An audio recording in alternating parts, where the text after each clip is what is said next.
Mga kasarap, magluluto tayo ngayon ng ng escabeche. Yung ating pinirito kahapon na leftover ay ating escabeche natin to.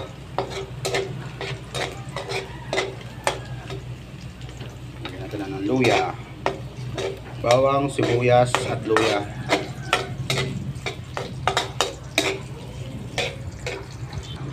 So bale yung sabaw niyan ay tinimplahan ko na mga kasarap. So nagtimpla ko sa isang mangkok, gaya niyan. Nilagyan ko na ng paminta, suka at asukal na pula. Timplado na siya mga kasarap. So ilagay natin dito.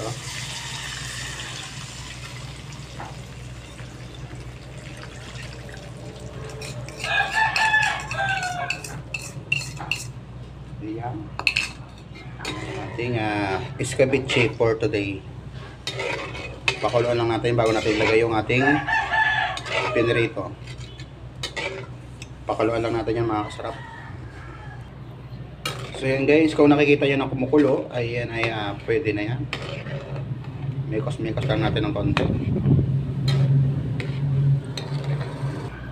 Ito kasi yung naisip ko sa pinirito mga kasarap. Oo. Pwede rin na sarsyado. Ang problema ay bibili pa akong kamatis sa palengke, malayo. So escabeche na lang mas madali. Lagyan natin ng asin mga kasarap. Okay, goods na yun. Mekos lang natin to.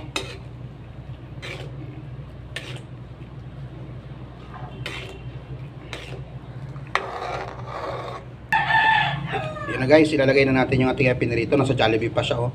Nasa lagayan ng Jollibee. Ito na yung ating pinirito mga kasarap. Yung kahapon na pinirito. Ilagay na natin yan. Ayun.